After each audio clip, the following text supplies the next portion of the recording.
മുഖ്യമന്ത്രിയെ അസഭ്യം പറഞ്ഞതിന് കേസ്. സെക്രട്ടേറിയറ്റിന് മുന്നിൽ സമരം ചെയ്യുന്ന ശ്രീജിത്തിനെതിരെയാണ് കേസ്. IPC 294 ചുമത്തിയിരിക്കുന്നു. സെക്രട്ടേറിയറ്റ് വളപ്പിലേക്ക് നോക്കി മൈക്രോഫോണിലൂടെയാണ് അസഭ്യവർഷം നടത്തിയത്.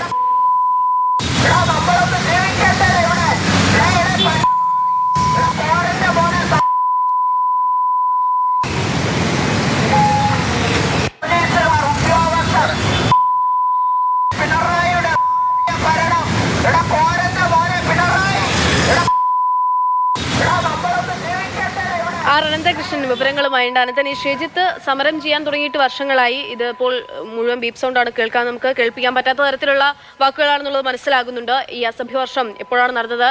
സ്വീകരിച്ചിരിക്കുന്ന നടപടികൾ എങ്ങനെയാണ്?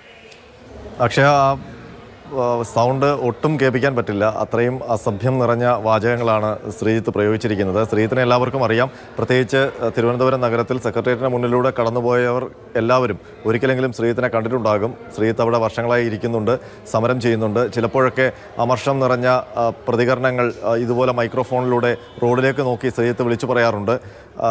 ഇത്തവണ അത് നേരെ തിരിഞ്ഞു. സെക്രട്ടേറിയറ്റ് വളപ്പിലേക്കാണ് ശ്രീജിത്ത് തിരിഞ്ഞത്. പ്രത്യേകിച്ച് മുഖ്യമന്ത്രിക്കെതിരെയാണ്. എല്ലാ അതിരുകളും ഭേദിച്ചുകൊണ്ടുള്ള വാക്പ്രയോഗങ്ങളായിരുന്നു അയാളുടെ ആ പ്രതികരണത്തിൽ ഉണ്ടായിരുന്നത്. ഇത് സംബന്ധിച്ചാണ് ഇപ്പോൾ പോലീസ്, അവിടെ സ്പെഷ്യൽ ബ്രാഞ്ച് ഉണ്ടായിരുന്നു, സ്പെഷ്യൽ ബ്രാഞ്ച് റിപ്പോർട്ട് ചെയ്തു. അതിൻ്റെ അടിസ്ഥാനത്തിലാണ് ഇപ്പോൾ കന്റോൺമെൻറ്റ് പോലീസ് ഇയാൾക്കെതിരെ കേസ് രജിസ്റ്റർ ചെയ്തിരിക്കുന്നത്. പൊതുസ്ഥലത്ത് അസഭ്യം പറഞ്ഞതിന് IPC 294 ജാമ്യം ലഭിക്കാവുന്ന വകുപ്പ് പ്രകാരമാണ് കേസ് എടുത്തിരിക്കുന്നത്.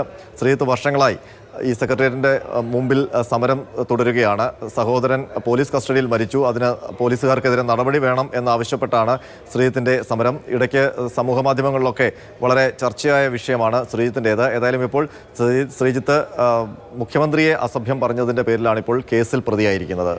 അക്ഷയ, ശരി. അനന്തകൃഷ്ണനാണ് വിവരങ്ങൾ നൽകുന്നത്.